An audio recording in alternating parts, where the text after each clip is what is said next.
Welcome to the CFB Dynasty podcast with hosts Matt Knowles and Brian McElfish.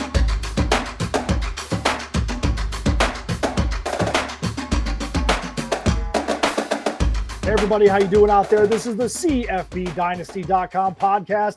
Here after taking a little sabbatical for a week. We've had some schedule issues, but we're back.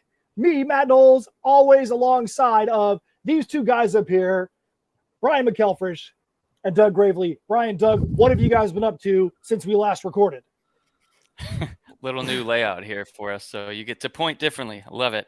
I mean, just busy schedule. School is out now, so kids are home for the summer, and that kind of changes everything. But yeah, it's just been a busy time where Doug is now over there at the Search Analytics office. So yeah, that's really about it. I mean, right now we've got the college football video game news to talk about in a sec, but nothing else really new. Just looking forward to the season. All right, by the time this thing posts, I'll have some news for somebody. It's going to be pretty cool.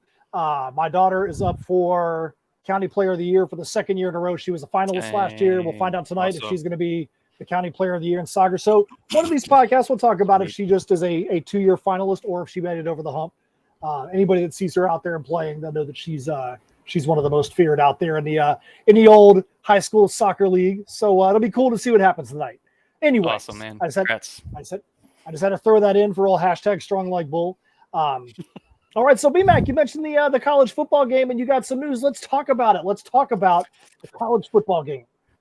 Yeah, so first of all, it's something that is near and dear to my heart. I loved the college football video game. For those of us that are like diehard college football fans, there's no off season. It's all year long. So really, that was my fix. When recruiting season or whatever signing day happened, you're not allowed to wear a Florida hat and say anything about recruiting season. That's a Dan Mullen reference. Anyways, that's when we would like rebuild the rosters. The video game community would rebuild them on the old game, and then you would start new dynasties with all the incoming freshmen and getting rid of all the people that graduated off and went to the NFL. So that was the fix. That was it right there. And then when that went away, I kept playing it for a few years, obviously on the NCAA 14 video game. CFB was started. I think mostly because of that void. Where am I going to get my outlet in February and March other than spring football, attending spring practice if it was open and local, and it became CFB Dynasty, and that's kind of where it came from. And if you look back historically, that those dynasties on NCAA 14, I would say probably half the guys or more than half that are in CFB, the home league, came from there. And that was a lot less cordial league. We were intense. And, I'll tell you what, some guys like Danny, the broken controller, came from him and his propensity to destroy his input devices when he would lose a game.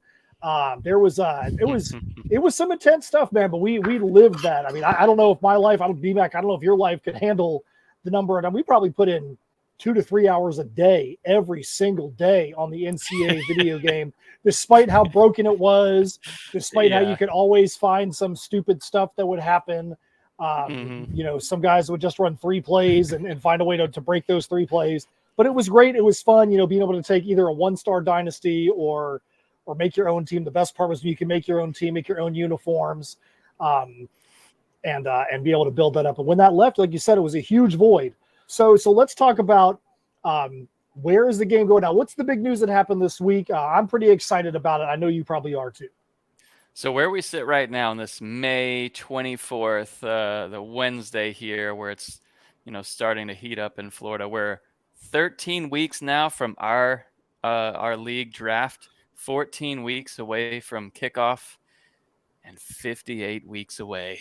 It sounds like we're walking in the middle of the desert here. 58 weeks away from the video game launch. So that's a long time. But there's 2 things that came out recently that they're they're focused on dynasty mode, which is music to the ears. You know, I bought some of these old video games. Let's see, I'll throw some covers up in there that I found like walking into some random comic shop. You can see behind me, if I can figure out how to move properly out of the way, the old college football 97, some of the Bill Walsh games, whatever, Matt Leinart here on the cover, etc. But for you, Zach Tal and Matt, there you go, your boy from Boise on the cover. That's from NCAA 08. Right. Some of those years, the off seasons, like you'd read on the back, like, oh, what are the things that they're working on? And it's like the grass is more realistic and it's different things that just wouldn't get you super excited. They're focused. We put the band in the right spot in the stadium. People are like, why do you have developers working on the band? So it's good to hear that most of their resources are being poured into dynasty mode, which I can't wait. That's the only mode that I really played. I know you loved, I think it was Ultimate Team or whatever, where you could create your own jerseys and all that, and that was out of the game for a couple years. But that was fun, you know, running with the Purple Freaks and whatever other names we would come aliens, up with. The aliens.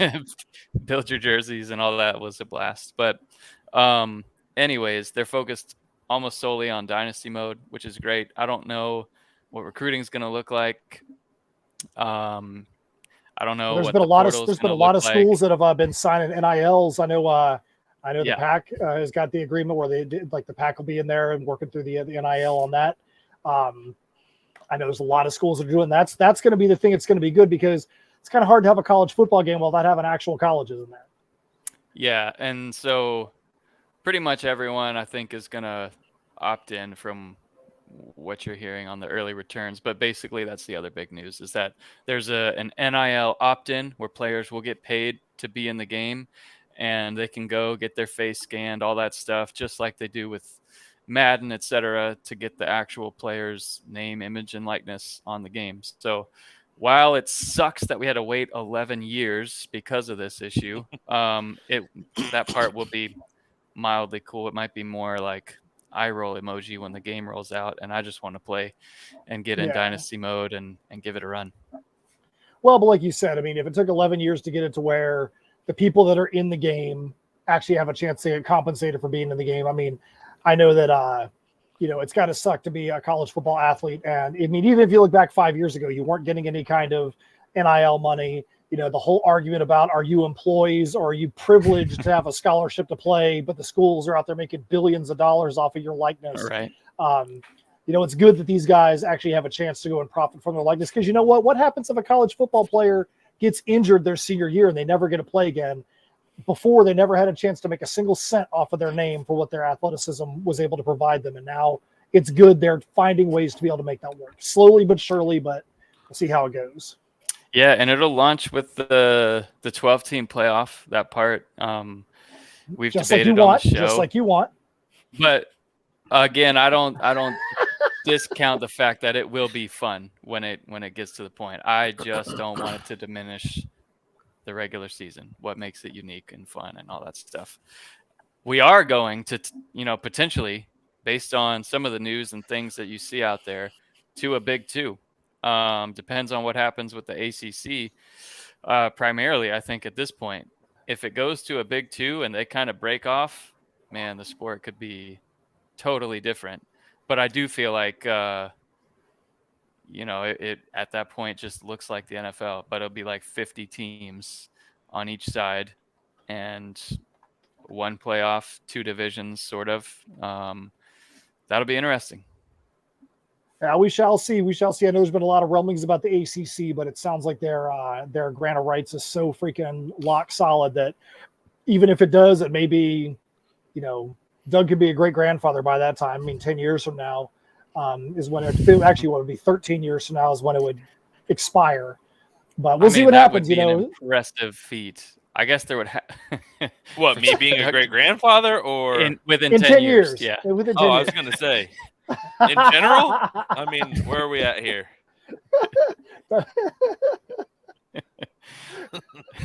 All right. So you know what? We didn't even talk about what this show is even really about at the beginning. So we just jumped right into this thing. So we do have a great show for you today. We're going to talk about Devy running backs. So if you're a watcher of this podcast, listener to this podcast, we already went through the original preseason top 25 rankings for college football. Devy rankings are a completely different animal. BMAC, explain the difference between college to pro, and Devy for those that are just happening upon this for the first time. Yeah, so Devy is like a little corner of the football fandom, the fantasy football world, where it's can be like a mix of college and pro. Devy most popularly is part of your NFL squad. So basically, you draft these college players in a Devy draft, and you just hold on to them until they get drafted into the NFL and go up to your NFL fantasy roster. In our scenario, and what I know a lot of other people do too, is they'll have a college to pro league where you draft your players, you get college fantasy football score.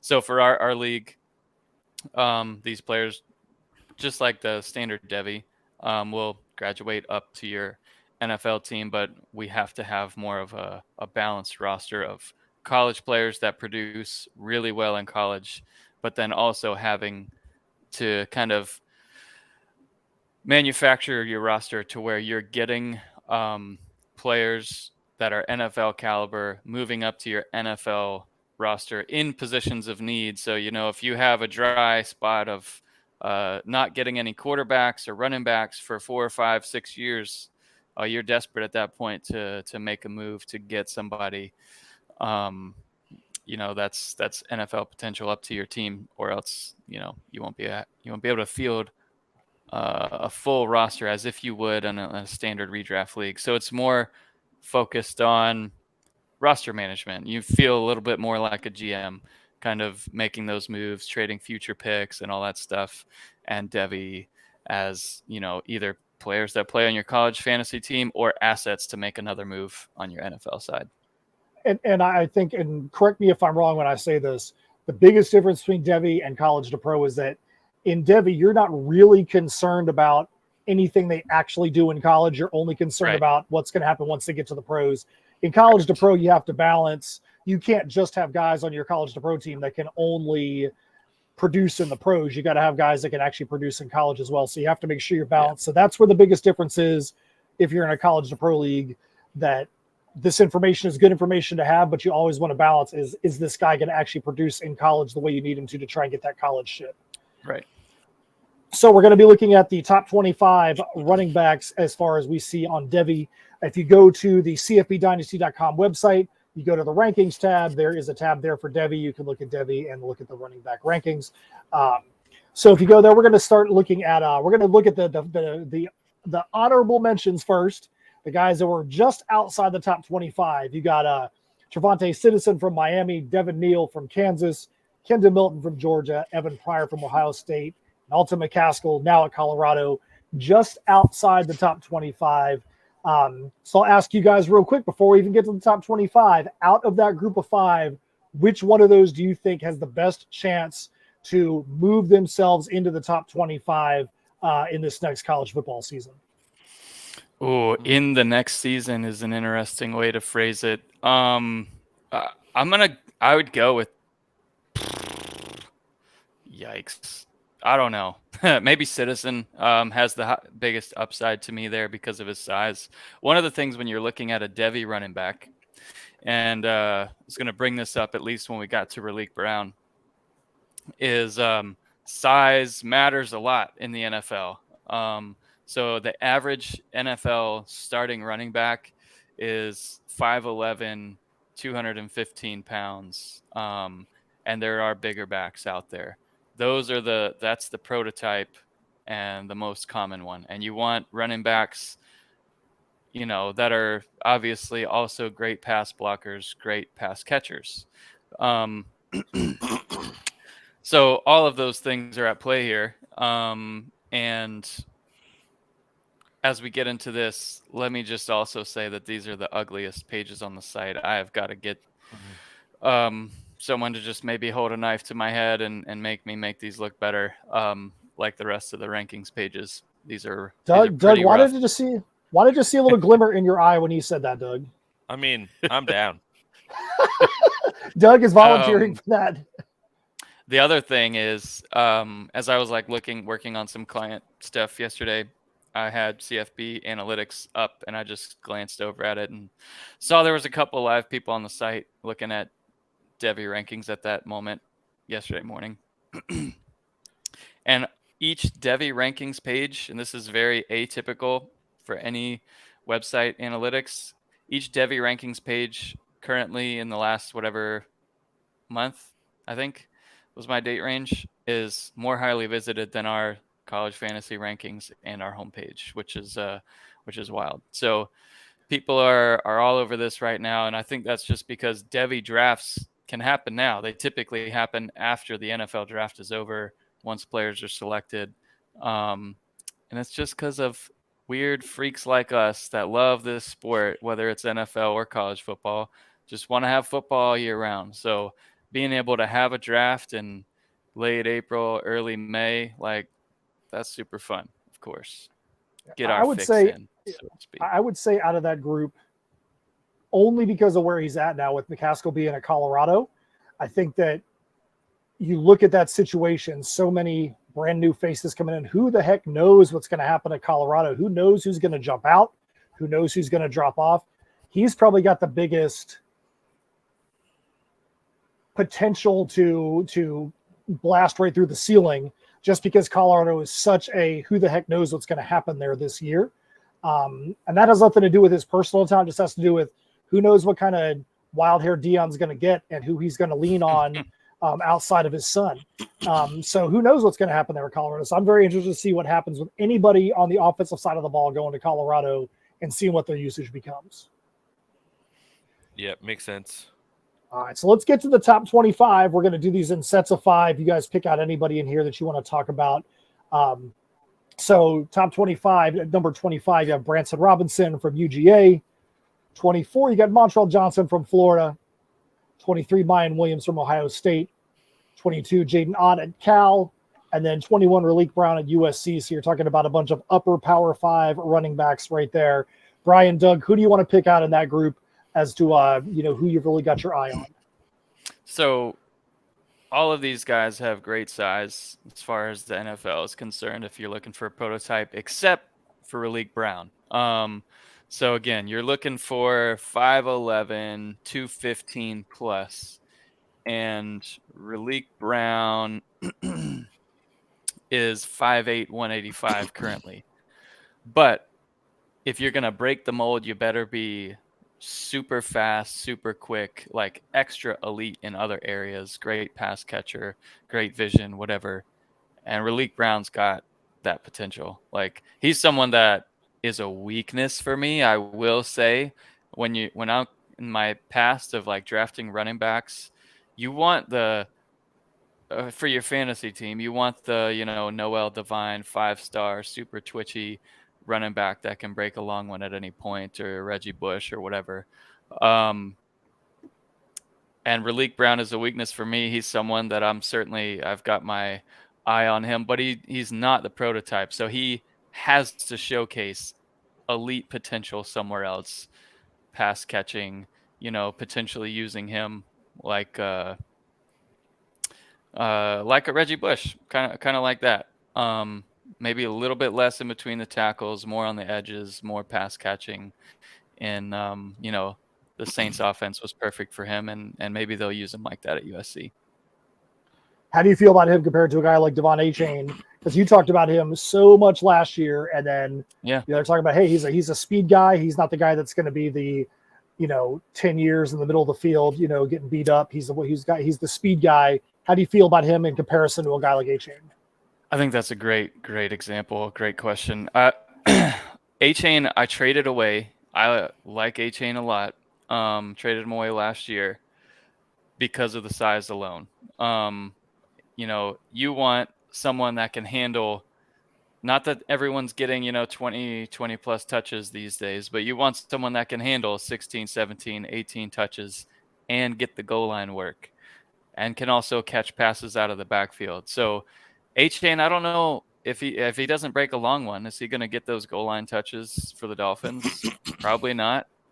He's a tough runner, but in the NFL, it's a different game. So I think he's definitely analogous to Raleek Brown in the fact that you want someone who's going to be able to get a ton of touches. Now, there's a scenario like Reggie Bush with the Saints where Raleek Brown could go to an offense that's perfect for him and catch 60 or 80 passes like in LaDainian Tomlinson, whatever.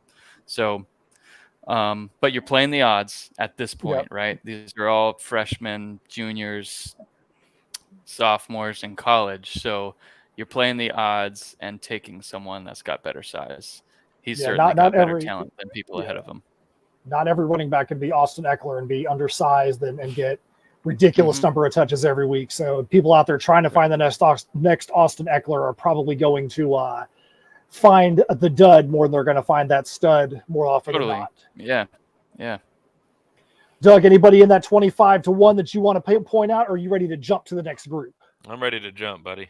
All right. So since Doug said it, that's what we're going to do. All right.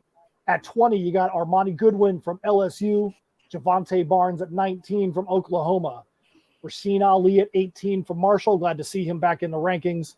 At 17, Roman Hemby from Maryland. And then at 16, Marshawn Lloyd from USC. Who do you want to pick out of that group? Doug, I'll go to you first. Who in that group is somebody that you got your eye on?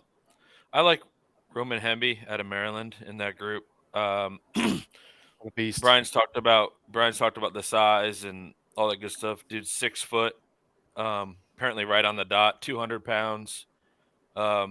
He just he looks like a solid running back. He looks like the type of running back that in the past has made it in the pros just based off looks alone. He's got some wheels. He's not slow by any means for a 200-pound running back.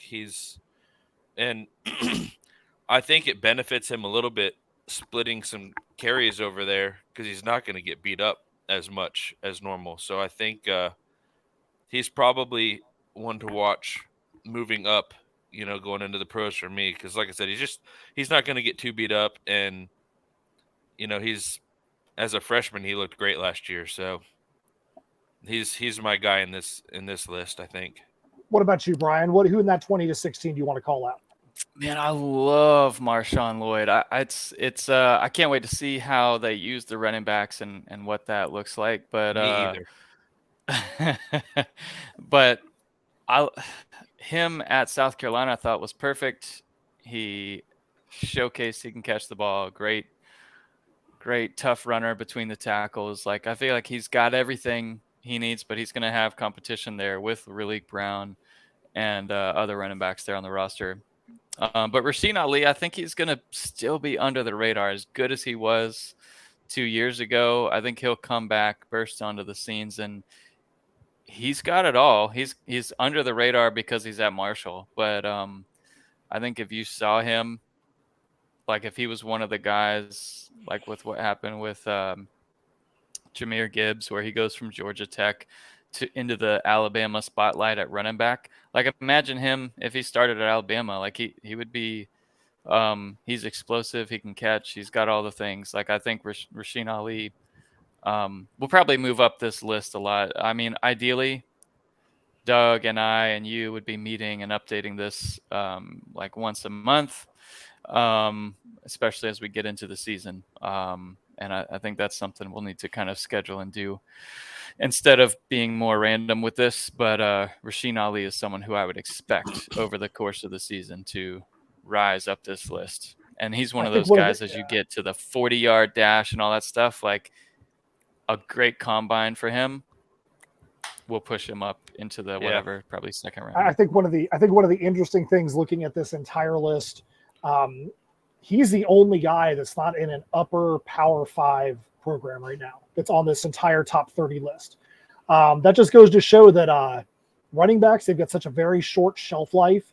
You don't see a whole lot of running backs coming out of smaller schools that are making it to the NFL and making a big show there. You could see a quarterback come out of the FCS ranks like Trey Lance or Joe Flacco, but you're not going to really see a whole lot of running backs that are going to be coming from smaller programs. They want to get those eyes. They want to be in those programs that have got great offensive lines so they can go out there and not get beat up and actually get their stats. So this list kind of shows that off. So with that being said, let's jump to the next grouping, 15 through 11. You got Jamarian Miller from Alabama, Katron Allen from Penn State, Jarquez Hunter, Auburn, Trey Benson from FSU at 12, and Blake Corum from Michigan at 11. There's a bunch of guys in there that get talked about quite a bit in here. BMAC, will go to you first in this group. Who's the person in that group you want to pinpoint the most? Well, I'd say Benson and Hunter have prime opportunities this year. Auburn's done so well in the portal. I think they're going to surprise some teams how good they are in year one under the new staff. And Benson is going to be the premier running back featured from week one in Florida State, where he wasn't last year. And those two guys, I think, behind the lines that they're running behind, are going to really get to showcase what they do and what they can do. They're both powerful, both great on the goal line. I think they're people who they might be more of a third round to second round NFL draft potential. Like, I don't think either of those would ever go or sneak into the first round, because you've got to be like crazy elite. And we'll get to that here in a little bit. But those are guys who, if you're drafted in the second, third, fourth round in the NFL draft as a running back, you're looking at draft capital there, and that shows that their investment in you, that you'll get a shot at some point on your rookie contract.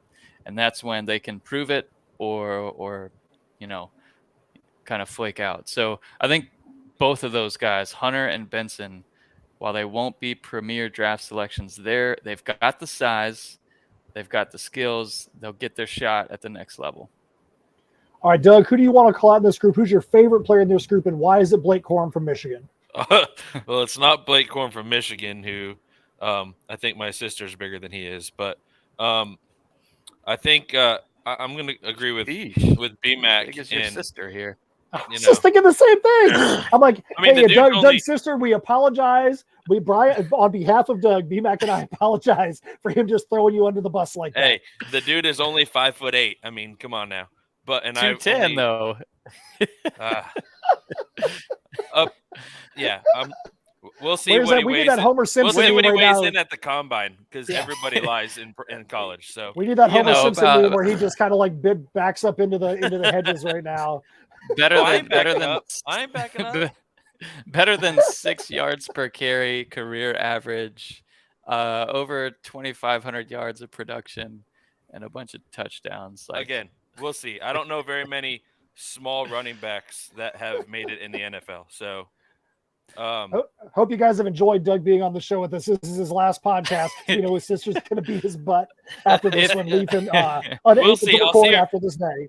I will see her this weekend, and I'll let you guys know how it goes. Doug, what's your sister? So, let me say that when you're talking about running back size, weight matters more than height to me. Like, him being at 210, there's no negative there. He's going to get a great shot at an NFL team. Anyways, Doug, what's your sister's name? Do your thing. Her name? Stephanie. Yeah. Stephanie, we love you, Stephanie, and we appreciate the fact that you're going to be our new panelist on this show with us after you leave Doug unable to record with us. So, Steph, I hope you get yourself some knowledge of college football, get yourself learned up really quick so you can take Doug's spot. Hey, I would like to see her on this show one day. It'd be funny to hear what she says. I mean, you guys laugh at what I say. Imagine her. Oh gosh, she grew up with me. I mean, come on now. But no, Trey Benson's my favorite on this list, and I could potentially make an argument for him even being higher. So he's. We talked about someone, Corum, who averaged more than 6 yards a carry. So did this guy, and he's. I don't know. Just watching, he didn't even play the whole season last year, and when he kind of bursted onto the scene, that offense looked completely different. He was hard to stop. I mean, he was just so good, fun to watch. And again, like BMAX said, I'm super interested to see what Auburn does this year. I think they're not going to be a bottom ringer of the SEC anymore. I think they're doing better. And Hunter could be a focal point for them for sure. It's kind of a make it or break it year for him in the sense of proving what he's got. So we'll see what happens.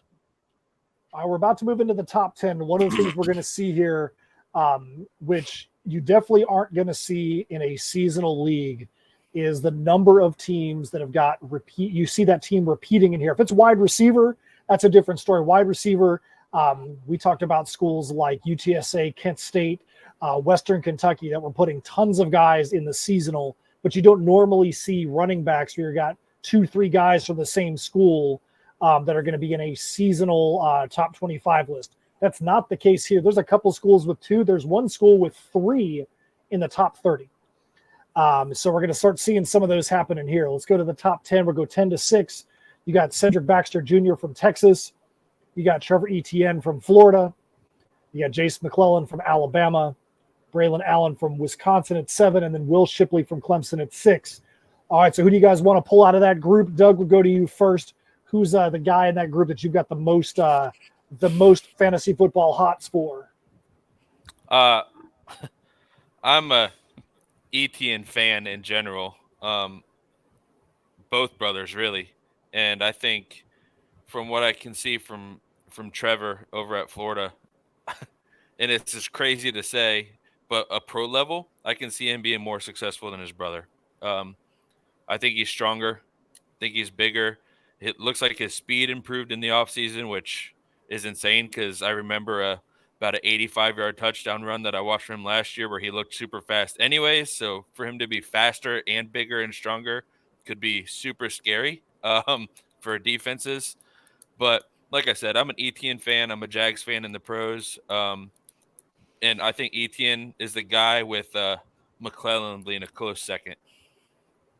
Yeah, so Cedric Baxter, you kind of like what he comes into at Texas, like he could and probably will be the guy by the end of the year.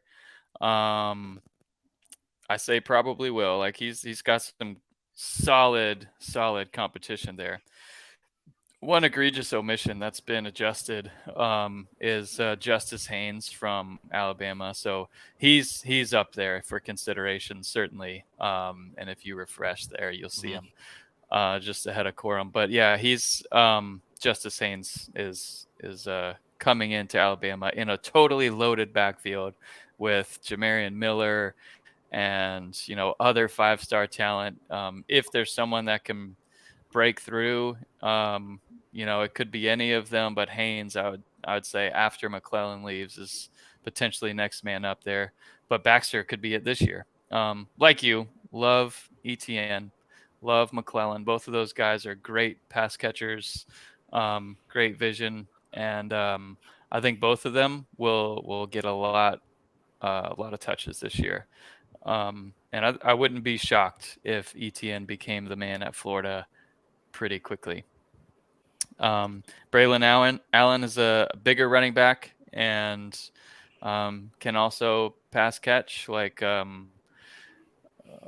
And then you've got Will Shipley, who's elite level pass catcher, really good vision, and he's quick. He's gonna get his shot early in the NFL draft. What do you think about Will Shipley? Do you think a good comparison to him is Christian McCaffrey, or do you think that would you look at him as a different style player? Yeah, I mean, honestly, it's hard. You just have that because he's the only other white running back or whatever in the NFL.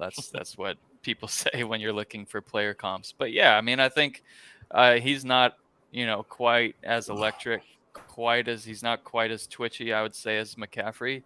But he jumps over people. He's great out of the backfield catching the ball, super tough between the tackles, good pass blocker. I think that's a good player comp. And McCaffrey's a better version. I think that's valid.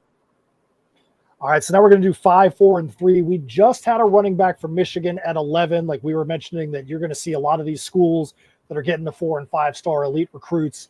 They're going to have a bunch of names up here with their pro potential. So at 5, you've got Donovan Edwards from Michigan. You've got 4, Raheem Sanders from Arkansas. And at 3, Quinshaw Judkins from Miss. Doug, which one of those 3 is your favorite? I would think you'd say number 3 because he's number 3 and not number 5. But who's your favorite out of those 3 guys? Man, I love number 3. But I'm going to boast my fantasy team here a little bit, and I'm going number 4 with Sanders. He can catch the ball. He averaged almost 10 yards a reception last year on 28 receptions, almost 30 receptions, averaged 6.5 yards a carry. And I just, as a pro guy, I mean, he's 6'2", almost 230, and he's proven that he can catch and run. Like he's a big dude. He's fast, man. And he's fast, and 40-yard dash time, believe it or not, ran a faster time than Derrick Henry. So we see what Derrick Henry can do as a big guy. You never know if Rocket can take the same approach and be the same type of guy. That game against Ole Miss when he went 24 carries, 232 yards, and 3 touchdowns on 9.7 per rush. Insane. Donovan Edwards is someone who he's also not small, 6'1", 204, right, currently listed. And he put up 991 yards and 7 touchdowns on the ground with 18 catches, 200 yards, and 2 touchdowns through the air as a backup. And, when Corum was hurt toward the end of the year against Ohio State, Edwards went on the ground, 22 carries, 216, and 2 touchdowns. And then the next game followed it up, 25 carries, 185 yards, and a touchdown. And then in their upset loss to TCU, 23 for 119. So well over 5 yards a carry average as the starter there. And a great system, obviously, for Donovan Edwards. And then when you're ranking the top 4, at least, I feel like there's a tier there. I don't know if you do, Doug, but like Rocket, Judkins, Singleton, and Henderson, to me, are like the top tier. And then there's Edwards and Shipley. But yeah, I agree. I mean, Judkins is so good as a freshman. Yeah, like his vision is insane. You mentioned the Rocket game against Ole Miss, where he went 24 for 232 and 3. I mean, it was a running back show that game. Because Judkins went 24 for 214 and a touchdown. So, the 2 guys that are behind each other in our rankings, when they played each other, they showed why they should be very close in the rankings against each other. But I mean, like I said, I like Judkins, but to me, I just, what I've seen from Rocket Sanders, he's a leader of that team. The coaches have even said, hey, what do you have to do to get back in this game? I got to give the ball to Rocket more. I mean, that's just So, for coaches to look at him that way, he's my guy moving forward from this list for sure. Yeah, Singleton, he's got it all: speed, power, but he's also got that competition as a backup there with Katron Allen, stealing a bunch of touches, stealing goal line carries. But Singleton at the NFL level could be better than he is at Penn State because he's got that fellow sophomore who is also extremely good in that offense. I can't wait to watch Penn State in general this year because of Aller taking over at quarterback, and they've got that hurdle. They've got to beat Ohio State, Michigan, and it's going to be interesting to kind of see how James Franklin and company kind of plan to do that and how they use those running backs. So BMAX already jumped the list. We did 5 through 3. Now we're talking 201, just so you guys out there. I apologize. Number 2. Hey, it's all good. No, it's all good. Hey, you were so excited. It's all right, man. He's excited. So number 2 on the list right now, he doesn't even get a nickname. He gets his mama name. Nicholas Singleton from Penn State is at number 2. And then Travion Henderson from Ohio State at number 1. And if you look at those two running backs, there's two other Ohio State running backs in the top 30. You have Nick Singleton and you've got, Katron Allen, both in the top 14. That's some incredible elite talent. So again, this is a Devy ranking list. BMAC, do you think that Nick Singleton is going to even be the best running back in the Penn State running back room this year for college purposes as far as stats? Yes. Or do you think he's going to get the most stats? Because last year there were so many running backs out there getting stats for Penn State. Do you think they're finally going to get it to where he is going to be the 1A option? I think so. He's the elite of the elite in terms of talent. So Katron Allen, while he is extremely good, I think Singleton will pull away a little bit. In terms of when we did our fantasy running back rankings, he's certainly downgraded in terms of just straight up college fantasy as compared to Devy. So he would be like, 5, 6, 7, 8 probably, or a little lower is where you would want to draft him in like a redraft college fantasy league. But if you're looking just for pro potential, he's arguably number one, definitely in that top 4, that very top 4 elite tier there with Travion, Singleton, Judkins, and Rocket. So to help with that question, pulled up some quick stats here. Katron Allen carried the ball 11 more times than Singleton did last year. He had 867 yards and averaged 5 yards a carry. Singleton had over 1,000 and averaged almost 7. So you have to believe that if they give Singleton the ball more, he's going to, potentially double his touchdown total or maybe even get close to that 20 mark. And then math. I mean, at 7 yards of carry, it's hard to argue that when you got somebody that averaged 5. Like, look at you, man, using mathematics on a Thursday here. This is great. It's a Wednesday. Isn't Wednesday? it a Wednesday? No.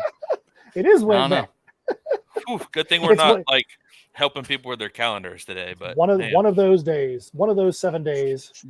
But I do All like right. Singleton, like you do, Brian, in that as far as winning that job for sure. I'm an absolute believer in Singleton as well. It's interesting seeing, that he's probably the one that's got some of the most pro potential. We'll see if that's how it shakes out at the end of the season. It'll be good to look back at the end of the year, look at this initial Devy ranking and see if anybody has jumped into this list that nobody expected, pulled a Joe Burrow from a couple years ago and jumped up to the top of the list. Right. I will say it's funny how an injury changes things, right? Like even at the NFL draft level, you saw Jackson Smith and Jigba lose a year, even though he was the lead dog with Chris Olave. And who's the other receiver that just went into the NFL for the Jets? Wilson? Yes, Wilson. Even though Smith and Jigba, with those two guys who have taken off in the NFL in their rookie year, led Ohio State in catches and touchdowns or whatever, people slept on him a bit in the draft, and he fell down way further than I thought he should have. I think people are going to do the same thing in fantasy drafts with Travion Henderson. I think he's so good, and if the owner, whoever has him in your league or whoever's got him as a Devy asset is down on him in any way, that's a big time trade target for me. I would definitely, if possible, go out and get Travion Henderson. I feel like he's been a target of our trade conversations the last two years. It's been kind of funny to watch this play out. He's a good running back to me. But it's because Uncle Joe has him. He's untouchable. Right. I want to see how he recovers from this injury, and then I'll make a judgment. I mean, he great 2021, amazing 2021. But I want to see how he recovers from this injury before I make a judgment on, having him above, honestly, some of the guys we have in these rankings right now. Mm-hmm. Yep. All right, so there we go. That's the Devy running back list. That's the end of the show for right now. Make sure you guys go up to our Discord. Go look for CFB Dynasty. Like and subscribe. You got all the links down here, right over there, over there. Both. Yeah. All of over it. there on the bottom. Make sure you go like, subscribe, be a part of the Discord. We want to hear your comments. We want to see what you guys think about this list. Do you agree? Do you disagree? Who would you have ranked higher? Who would you have ranked lower? Who would you put in this list that we don't even have in there at all? We'll be back soon with the wide receiver Devy list on behalf of Brian McElfresh and Doug Gravely. My name is Matt Knowles, and we'll see you next time. Steph, I love you.